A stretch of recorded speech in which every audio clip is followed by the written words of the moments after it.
Welcome back to the Sport Media and Tech Podcast. I am Keel Blake. On this episode, Dr. Jeff Porter, Mark Hotchkin, and I spend time with Bryan Bedford, Global Head of Sports and Entertainment Channel Sales at Cisco, and Zack Klima, Founder and CEO of WaitTime. We discuss emerging venue tech and how they're helping bring fans safely back to sports entertainment experiences. We also talk about how to build professional relationships. I went to my first Final Four when I was 10. I tell the story all the time. Like, I was hooked. Totally was immersed by, who makes the popcorn and how did the shirts get delivered to Reunion Arena, for God's sakes, in 1986. And I was just hooked at a really early age. I knew that I wanted to do that. I had a passion for the industry. I didn't exactly know what I wanted to do, but I knew I just didn't want to grow up and wanted to be a guy that worked in this space. And so I went to college as a student athlete. I ran track and cross country and was that whole mindset of, we're going to use athletics to, kind of be a bridge to your professional career. That's what I did. I was an average guy running, but I knew that, I could get a good business degree and I could network and I could, learn all those fundamentals of training and hard work and all the discipline that you get as a student athlete, and that could apply. And I got my first job as a senior in college as a sales executive for a minor league baseball team here in Oklahoma City, where I live today. And we were building a brand new ballpark, and that just skyrocketed or kickstarted maybe the career. And I always say my kind of professional life has been kind of put into 3 chapters: 7 years on the team side, 8 years on kind of the video and data and tech side, and then the last 9 at Cisco, helping kind of build out their whole connected sports and entertainment practice, and a bunch of other things that I do outside of my role at Cisco around recruiting and so forth. So it's been exciting. I'm in my mid 40s, and I've known for most of my life that this is what I wanted to do. And all the things that I did in college and all the things that I did early in career were all very intentional and led me to this point. So it's been a fun journey, and I've met a lot of good friends along the way. I got a master's degree in architecture, and, lifelong, I played, I didn't get recruited out of high school. I let my NFL dreams die with my 5'11", 180 stature out of high school. But I went to architecture school, got a master's degree there. And being in the sports world my entire life, I knew that I wanted to be in sports, and architecture clearly has an intersection with sports. But I knew I needed to be on the digital end of the equation, which of course is vague. And so I graduated, briefly had a design stint with a couple of firms, and realized I needed to be on the other side of the equation in terms of sales. So I went into architectural product sales, but I never really believed in the products because I thought they were kind of, crappy. I mean, I thought that, you couldn't rationalize ROI. It didn't change behavior. It didn't change the way that people experience the space. So with that being said, I founded WaitTime about 6.5 years ago now. After about 2 years after college, and I was naive enough to just jump right in and get started.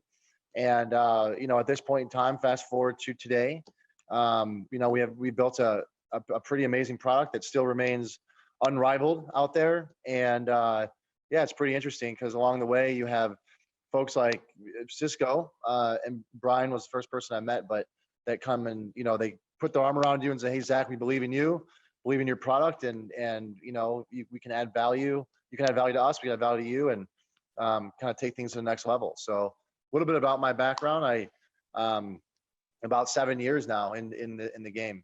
So that's great.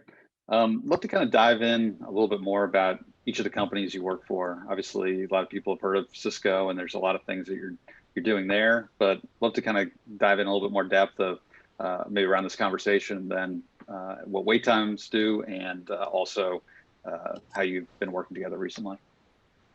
Yeah, I mean, Cisco's really the industry leader in technology and connectivity, and we've got this kind of notion of being a leader in market transitions and technology. And so really the internet as you know it today is really, it's really buoyed by a lot of things that Cisco's doing. I think I read a stat maybe a year ago. At the time, it was like 80% or 85% of the world's internet traffic touches a Cisco product. I mean, that's just unfathomable to think about this scale, right? So we have 70,000 employees, and I'm just one of many Ciscoans that help try to bring technology to life. And we've been on a decade and a half journey in relative to sports and entertainment specifically. We're nearly a 30-year-old company, but been on this journey with sports and entertainment. And I remember when I came and when I was interviewing and looking at it, we were still trying to figure out what HD meant. And I mean, just think about how far technology's really changed, right? We were concerned that people were going to bring a laptop to a baseball game, and how are we going to get them connected? Like, it's just, so it's been fun to really evoke, kind of leverage the broader technology machine that we have, but also, make it applicable, right, to the space and the industry that those of us that are, on this podcast or those listening are interested in. And I think that's that's a unique skill set, is to take technology and make it applicable. I was on yesterday with a member of the press, and we were talking about, making technology like personal, because then it becomes pervasive. So I use the analogy like, hey, back when we used to travel, if you didn't have a TV in your room, how weird would that have been, right? It just becomes an expectation. Like, you can connect to Wi-Fi if you go to Panera or Starbucks now. Well, the same expectations really changed now in venues and stadiums. And so there's just a level of expectation that, just like there's going to be clean bathrooms, there's a level of technology infrastructure that's in there. And so being part of the team that's really built that from scratch and building the strategy from day one to now, and seeing it scale to hundreds of venues has been really cool, Mark. So, and having great partners. I mean, we can't do this. We're a very partner-friendly business. We understand, I think, better than many on how to really build joint value for partners that obviously then maximizes the investment that our shared customers make. And we continue to kind of see that as a model. And I think that will only continue as expectations around customer experience become more and more important. And we see that as a trend that's not slowing down by any stretch of the imagination. So that's at least my point of view from Cisco. Yeah, definitely. And so when I first started WaitTime, as I joked that I was naive enough to just jump right in, but that actually worked to our advantage, because we put together a team of entrepreneurs. For example, our head of technology is the global leader in imaging. He actually invented an imaging technology about 25 years ago that claims about half the world market. So when I had met him and we came together and we put kind of serendipitously this team of, we call it the team of Avengers together, because everyone's a kind of an expert in their own field. We came in from outside of sports, which was actually really good for us, because you have fresh eyes on the industry. You don't have any biases. You just kind of go in eyes wide shut. And so with that being said, it was great, because we were able to give, these different kinds of opinions, like, why is it being done this way? Why is it being done that way? This doesn't make any logical sense. So with that being said, we started to shake some trees, and Cisco, or very early on, reached out to us and said, hey, Zack, we started to get some press. The Detroit Pistons, the Palace of Auburn Hills was our initial client that we kind of birthed WaitTime out of. And we got a lot of press because it's, who likes to wait in line? Our solution, through our artificial intelligence, guides people to the shortest lines in real time on digital displays and on the team's mobile application, which is now turned into a very robust crowd intelligence platform. But A, who wouldn't want to know that? And B, we knew we weren't going to get to a point in time where we dreamed of without having a larger scalable partner come along. And so when Cisco came along, it was kind of a dream come true, because not only is it, scale, you can get scale from anyone. You can get scale from Microsoft or Dell or whoever. But when it comes to Cisco, I mean, I was a young guy. I was 26 at the time. I was always fighting the stigma of, oh, you're a young guy, you don't really know what you're doing, I'm not going to take you seriously. But right off the bat, Bryan and his team with Ken, Willie, and other people that helped lead the sports branch, they didn't not take me seriously. They took me very seriously, and they said, "Hey, we know where you're going. We know the team you have, and we think that we can really help get you there because we're literally the global leader in this space, not just with sports, but in other verticals. And Zack, your technology is much more applicable than just sports." So it was actually we just announced a global partnership that Bryan has been unbelievably instrumental in striking for WaitTime and Cisco, where we're now their go-to crowd management solution globally. And that was just announced in January, but that's been, if you look at the whole iceberg thing, that's been about 4 years in the works. From me, being pleasantly persistent with Bryan, hey, how do we sell? How do we do this? How do we do that? How do we encourage Cisco salespeople to sell WaitTime solution? How can we integrate our products more? So it's been, kind of a crazy story, but what was just announced in January has been about 4 years coming. So, and it came at a perfect time. I'm totally stealing that pleasantly persistent. That I like. Yeah, go ahead. Yeah, I like it. Can I steal that? You don't have that patented yet, do you? No. It's all yours, man. You got it. Wow. Actually, I might use that. I might give you guys a citation in the next piece I write. So just that's Perfect. coming. Yeah. Hey, good, man. Well, we're going to dive into AI a little bit about the mobile app. And as you bring up the Palace of Auburn Hills, Keel and I had some great memories being there. Mm-hmm. And now that it's gone, to Little Caesars Arena, we can talk a little bit more about that in a minute. But Bryan, 2004. Come on, let's at least call it out. 2004 NBA champions. Come on, yeah. Was that not the best team to watch ever? Oh yeah. Ever. We're not gonna have this conversation right now. We're not. We're just not. A lot of students are shaking their heads right now. Like, It's just no. Yeah, no, me too. A lot of Michigan talk. no, Professor Keel. No, we're not doing that. Well, Bryan, you started something. I kind of want to get your take, and Zack, your take. We talked a little bit about this before we got started, but as this industry is expanding, all right, you talk about when you go into a hotel room, right? We know that there's certain infrastructure that should be there. Well, Wi-Fi 6 is coming, 5G is coming. How will these new technological advances impact your business, and where do you see things going from there? Yeah, it's a good question. I think, listen, we've seen the maturity happen in this space over the last decade and a half, at least from my point of view. One is many of the technology spend, 10, 15 years ago was, how do we get email to, our coaches, our players, our staff, not players, but, our staff, our, if it was in athletics, our, athletic department or, compliance or whatnot, or even on the pro side, our scouts and player personnel and front office folks. And that's really, and maybe their largest purchase when you think about technology at that point in time was maybe a video board. Like that's probably their biggest purchase, right, as an athletic department or a team. Because many of the other stuff was really not kind of like thought, it just wasn't even thought about. And so I think that that's really changed because I think that societal expectations have really changed.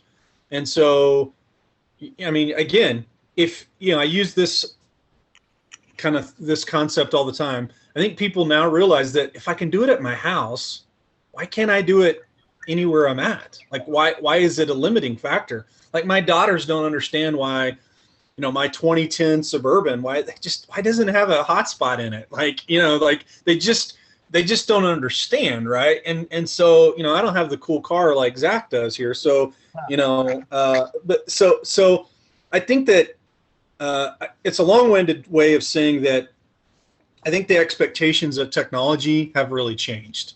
And I think that the new technologies that you referenced and even some of the legacy technologies of the last 5 to 10 years have really added a different level of expectation, right?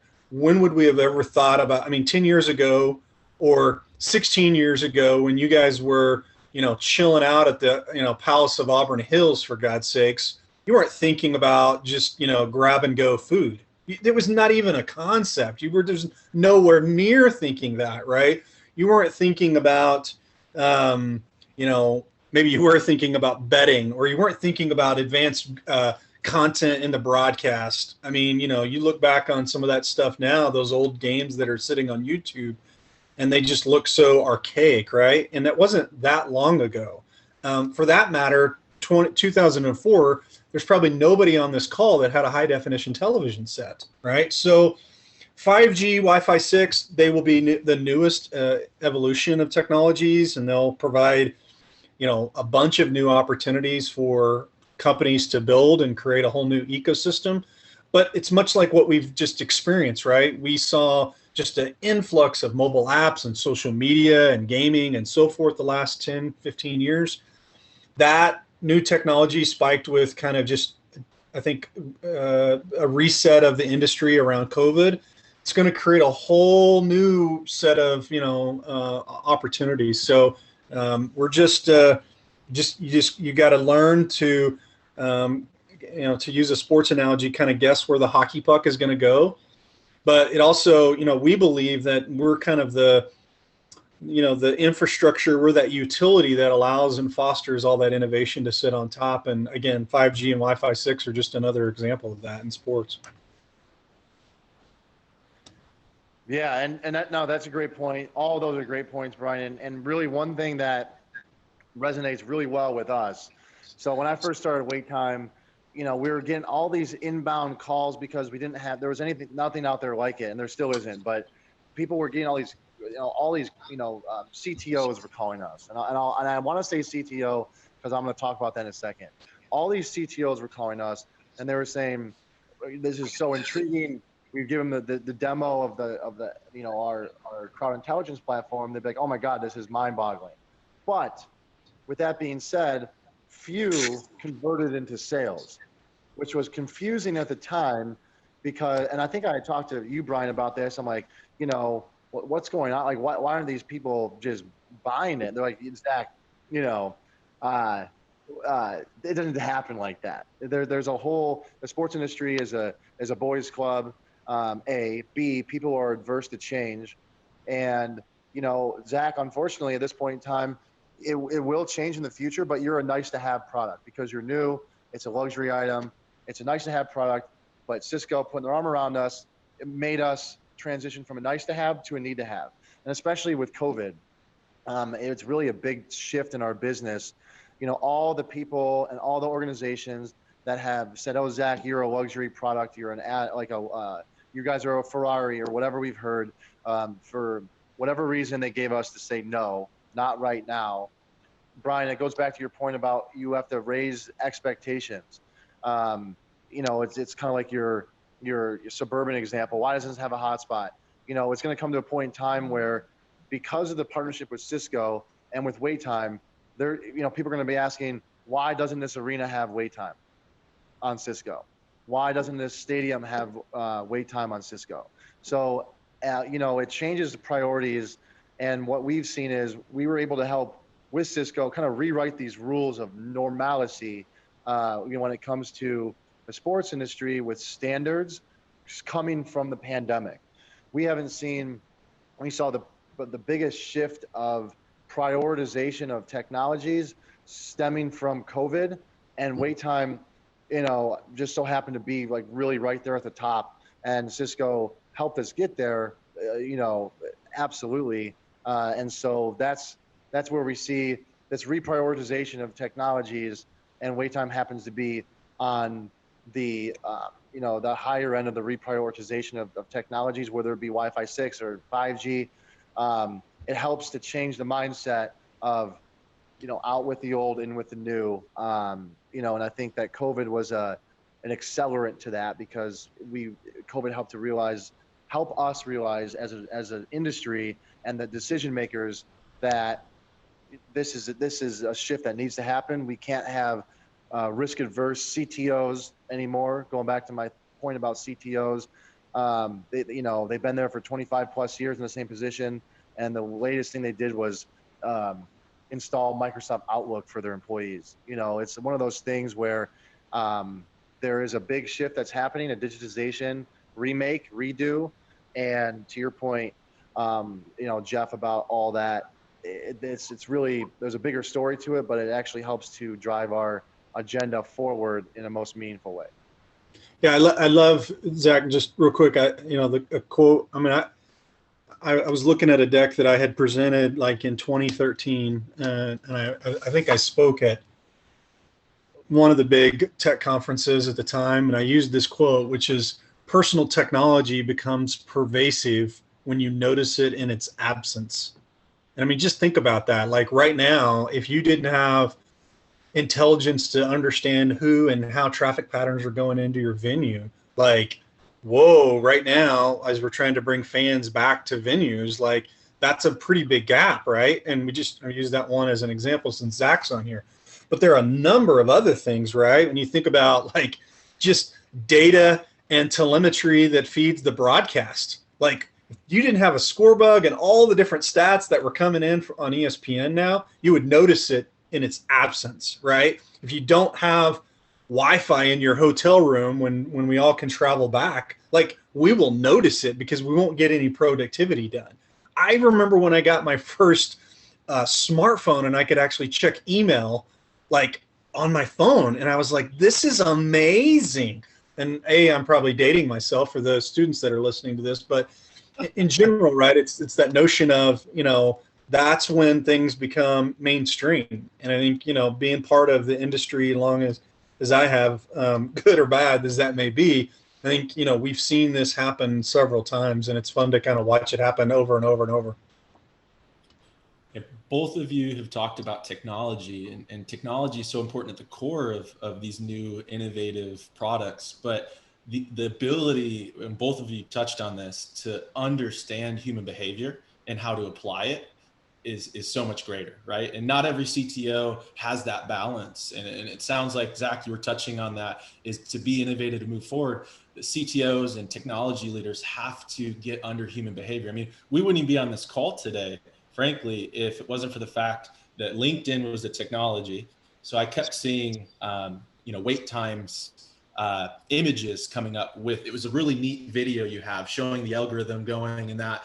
And Zach, this was before the announcement of the partnership with Cisco. So although Bryan and Mark are connected, we didn't know that. So you were kind enough to take my call before the holiday.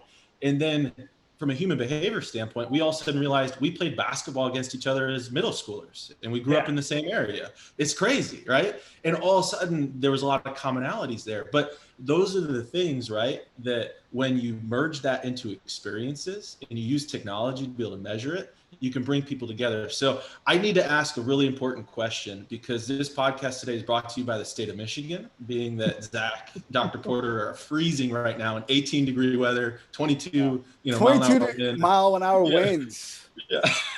I need to get down to Oklahoma. Bryan, what you got, man? Come on. Well, hey, there's a song that says the wind sweeps down the plains, if you might have heard of that. So keep coming. And Bryan, you made me hungry talking about food in the venues, and food in venues has changed drastically, right? Back in 2004, it was like I'd go get the little plastic tray with like the nachos, the cheese, and maybe they'd throw some jalapenos in, and that's it. That was like the best dish. But now you can get any local food that is popular that are setting up shop in venues. So my question for Zach and Dr. Porter, what's your favorite kind of Michigan pizza?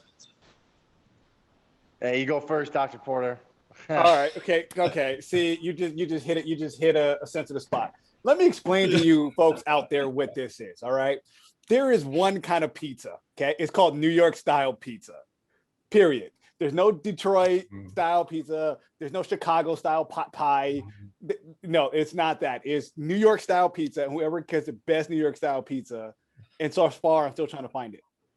There is no such thing as a 4-corner, 8-corner pizza. That is a casserole is what that is. Next, I'm assuming that you don't eat your pizza with a fork either. No, that is unacceptable. Again, unacceptable. there's only one way, a proper way to eat a real pizza is to fold it and have to grease it down your arm, and that's how you'll speed a pizza. Wow. Zach, how do you follow that? And go. It's that's a great question. I'm sure you've been to Pizza House, Jeff, many times in Ann Arbor. Many times. Many times. I'm going to say something very controversial, whether it be Michigan pizza or not.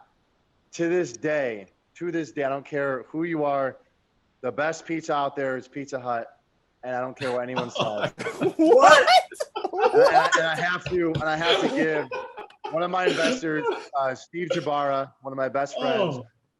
He has turned me on to Pizza Hut, and from the stuffed crust to everything, I don't care what anyone says. Zach. What is this? Bryan, come on, we have to re-examine you know what partnership. though? I give you so much respect for having confidence to just come out and say it that you like Pizza Hut. There is nothing wrong with that, and I'm glad you did. Hey guys, I have some breaking news that I'd like to include in the podcast here. I am hereby revoking our partnership.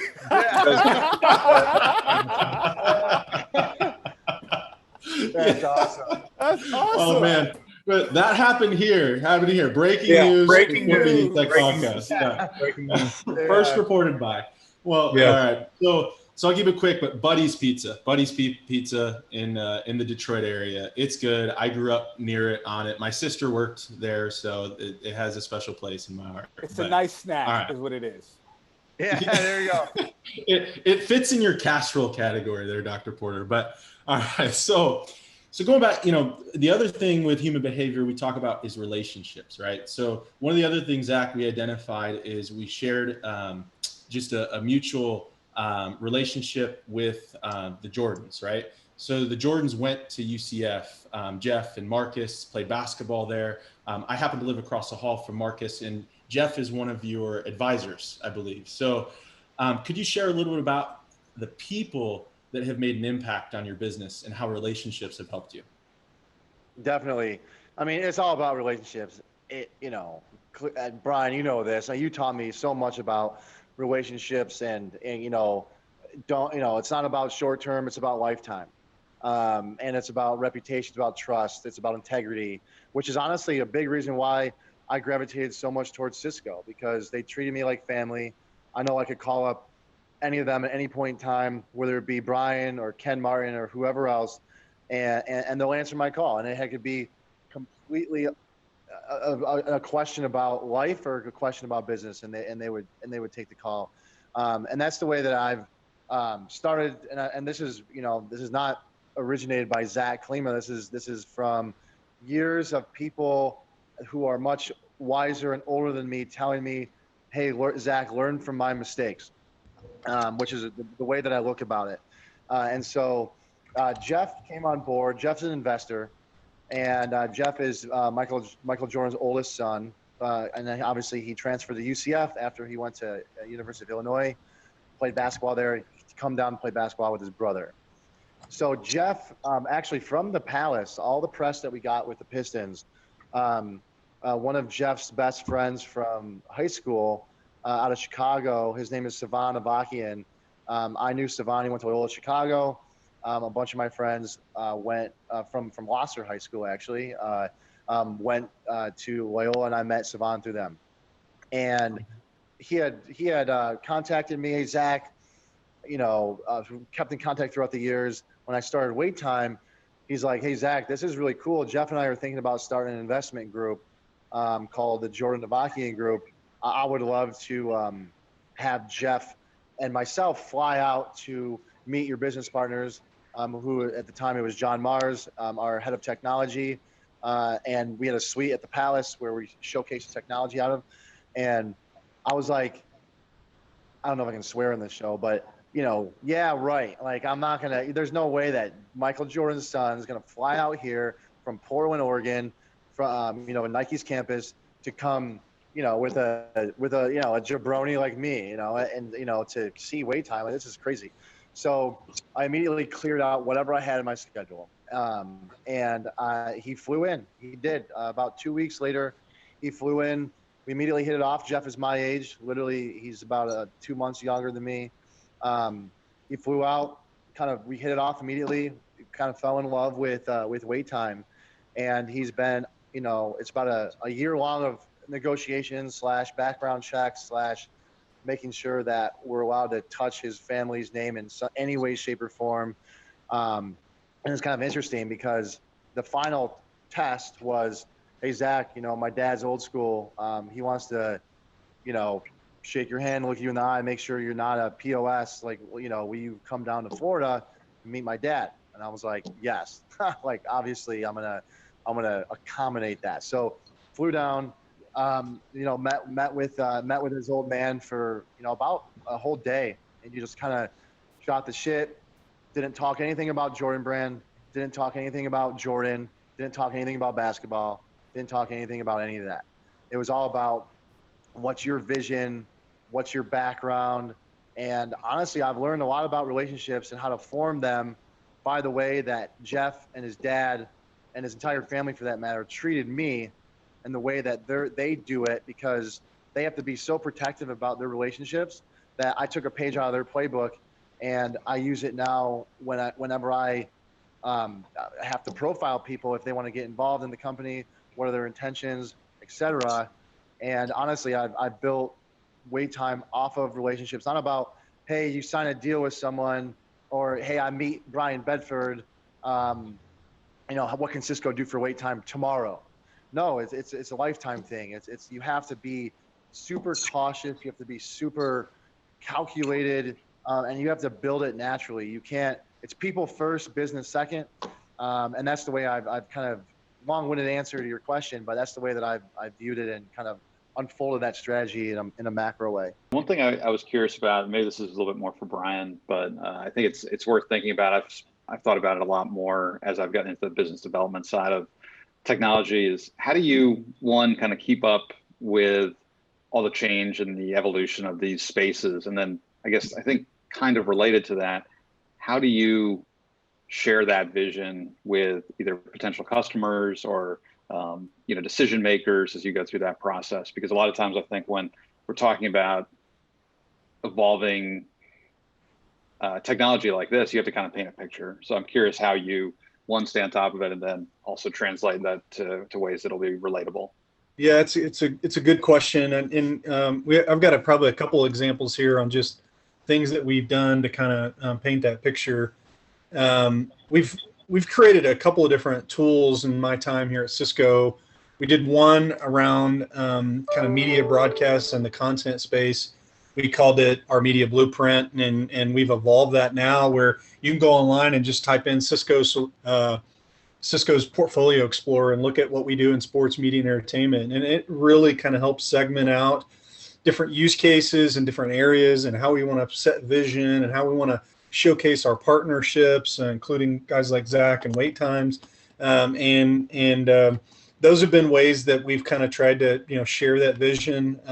We spend a lot of time, candidly, with press and analysts and podcasts and things like this to get that message out there. We're very active on the scene. We probably get asked, on average, 2 or 3 times a week to speak at an event, sponsor an event, pay for the breakfast, whatever it is around the world. And so that comes with a pretty great responsibility, to be honest, Mark, because we can't be at everything and we can't fund everything. But certainly I think we've got an insight on that. And then, how we get that information, certainly we're following a lot of news nuggets, and we're also, we do a lot of research too. There's a lot of pure data that we are getting. We're able to leverage kind of the broader research and investment here at Cisco, but obviously being close to the industry and your customers and your partners is certainly critical. Yeah, you got to keep your ear to the ground, and related to obviously what I know a lot about, which is WaitTime. It was about, we were 3 years, probably more than that, and I've had a lot of conversations with Bryan about this. We were years ahead of the market. And that's where I give Cisco incredible foresight to identify WaitTime, to say, hey, this is going to be relevant in the future to your, I like that. You're going to steal pleasantly persistent from me. I'm going to steal guess where the hockey puck is going from you, Bryan. But they saw that, and they identify WaitTime as part of that. But it's all about, hey, what are your problems with your customers? Because Cisco has so many of them, hearing them and, identifying, okay, well, we've identified WaitTime over here, and here are the problems of a lot of our customers. In some way, shape, or form, WaitTime's not going to be everything for everyone, but in some way, shape, or form, WaitTime can help fill a void of all these different problems that your customers are facing. So keeping the ear to the ground, and then, hearing from Cisco, which was honestly so motivational and kind of kept calm in terms of turbulent times with WaitTime, is, hey, Zack, your time is coming. And obviously the past year of life across the world really helped to accelerate that. But hey, Zack, your time is coming. This is going to be a building standard. So really, you got to have the foresight to identify these opportunities and to be loyal to them, as Cisco has for WaitTime for the past 4 years now. And then now it's intersecting. So it's all about timing. I should say it's really all about timing and the foresight to know the timing's coming. One thing I do want to talk to you guys about is talk about your current applications with AI, right? That's something we kind of broached about a little bit, but I kind of want to take a next dive in a little bit in the last few minutes that we have, right? Let's talk about what the applications actually do. Let's talk about how they make as a consumer or as a department wide, right? So I wear both hats. When I go into a venue, what am I able to do? How is it going to make my life easier? And let's talk about that a little bit. Yeah, sure. I mean, I'll hit on it real quick. And I mean, Zach's got a great example of what they're building on top of our products. But I mean, I think queuing, traffic patterns, traffic management, parking, I think betting, I think broadcast, those are all kind of the big ones, Jeff, that jump out to me when I think about kind of use cases. Certainly we're seeing more and more kind of fan experience type technologies that are being built. But right now, I mean, we're in a, before I get to that, I mean, we always talk about, we want to create operational efficiencies, we want to lower costs, and we want to drive fan experience and revenue. Right now, I mean, the operation piece is a big piece of the puzzle, right? Because we've got to get fans back into these buildings, and we've got to do it in a meaningful, safe way that then in the future then will transition from just an operational and safety thing to then how do you leverage queuing and so forth into kind of a revenue generator. So my perfect segue to the founder of Pizza Hut, Zack Klima. Yeah. So I'm going to share my screen. I know it's not going to be shared, but I just want to give you guys some visual context. So what we do, and you talked about, how this AI works, et cetera. So what we do is we mount cameras. These are Meraki cameras, Cisco Meraki cameras above everywhere where there's a queue. So think about concession lines, restroom lines, retail lines, et cetera. And so what our technology does, everyone talks about AI, and I get so TO'd about people talking about, oh, there's an AI application here, there's AI application, and they can't explain it or they can't show it. So that's why I want to show it to you. So this is our AI working over a crowd in real time. So our cameras take screenshots 10 times per second in this measurable area, which is the magenta box. And we're tracking speed of direction in inches per second. We're tracking direction of movement because we place each person on a coordinate plane system. And we do all this to determine the candidacy if you're in line or you're not in line. So it's not, hey, there's Bryan and there's Zack. There's an X and there's a Y. So we're GDPR privacy laws compliant. And so knowing how your fans are behaving in these areas are so important. So different algorithms we have, that was queuing.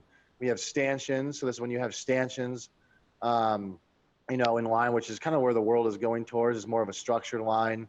When you don't have an above overhead view, you have our massing technology, which is monitoring the occupancy of a given area from a 0% filled to 100% filled. And then we also have, stemming from COVID, our entry exit algorithm. So setting these on the doors, counting how many people are going in and out of any room, whether it be a restroom or a convention center or a club like the Regents Club at Michigan, or whatever it may be. Monitoring real-time room occupancy is very key at this point in time. So this is on the back end side. This is the AI, the magic. I'm sorry, Zach. I want to say that our listeners will be able to see this on YouTube. So if they're hearing you and they're interested in seeing this, I want them to be able, they can flip over to YouTube and see this. And then I'm curious, as you're explaining this, what other applications do you have from the data that you're getting? Because I'm seeing you're getting so much data from every single person on the plot map. Yeah, so we actually have these end of event reports that we develop. This is what that looks like here. So we are actually monitoring from each area, so line, fryer, blue zone, burgers, etc., from the start of the event to the end of the event, and what the real-time crowd behavior is. So this is not we're pinging your Bluetooth or your cell phone or your Wi-Fi. This is real crowd intelligence, and I'm very adamant about that because we're tracking the actual human body, so we're able to achieve high levels of accuracy, anonymously, of course, but they're able to make operational changes.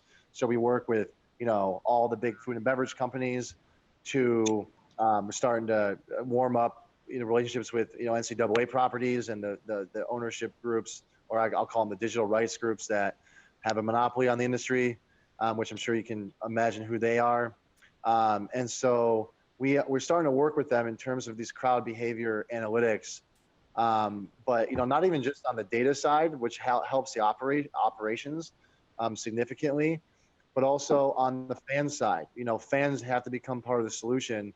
So as a fan leaves their seat, what we have is our real-time intelligent wayfinding, which is Cisco Vision, and it shows fans concessions to the right and to the left, restrooms to the right and to the left, and what the wait times are in that green, yellow, red spectrum bar analysis.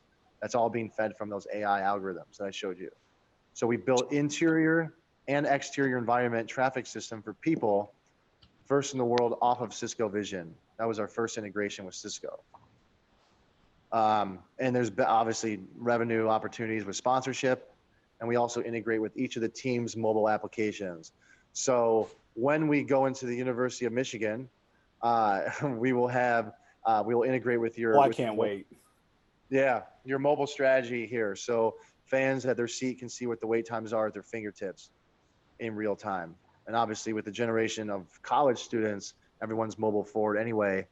And so, this is from a summary digest from the back end side with the analytics and the AI, which is built and processed off of Cisco servers to kind of create the story here. Cisco servers and the Cisco cameras and Cisco switches, the nuts and bolts. And on the front end, which is the fan side, which is off Cisco Vision, I mean, it's full stack Cisco, and they've helped to kind of inject steroids into our solution to make it run smoother. And so this at a Reader's Digest level, that's the application of AI in this space, but it's bread and butter of sports.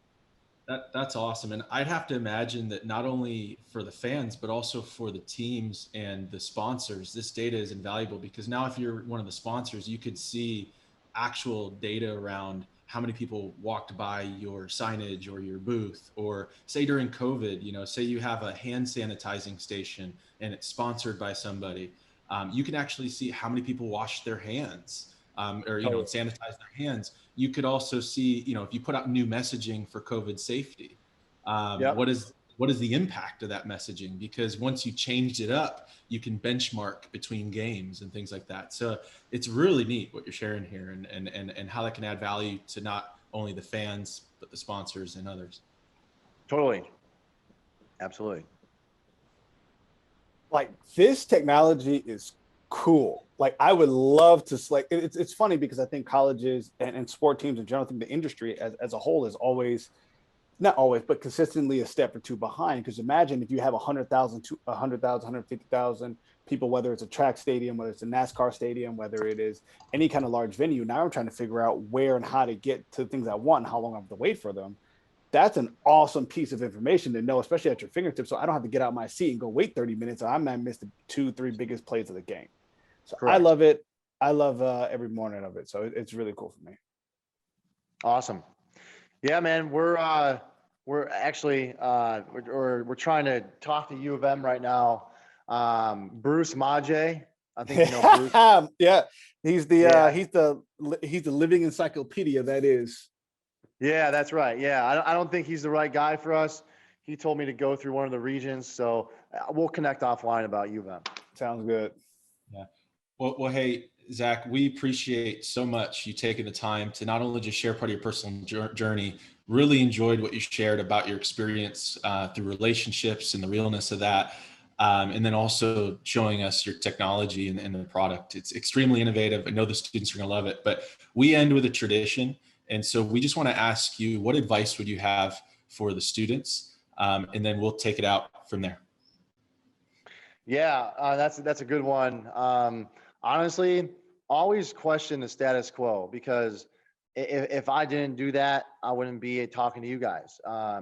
You know, the 9-to-5 life is one thing, but you know, always challenge status quo. And just because you get a degree in something doesn't mean that you're landlocked to that. You know, the world is really your, you know, is really your oyster. So if you see a problem, everyone always asks me, you know, Zack, how do you start a company, et cetera, which is of course a broad question, but you know, kind of a longer answer to your question is find a problem to solve, because that's when real value is created. If you create a problem that you're going to solve, that's cheap. Find a real problem to solve and build a team around it. And then, you know, you'll start to get traction. So that's what I'll have to say. And, you know, it's always a moving target, but at the end of the day, the bottom line is find the problem you're trying to solve and always challenge the status quo. And that's a wrap. Join us next episode for the future of VR training with CEOs of VR Motion Training, Gregory Gittinger and Christian Barsanti of Rezel.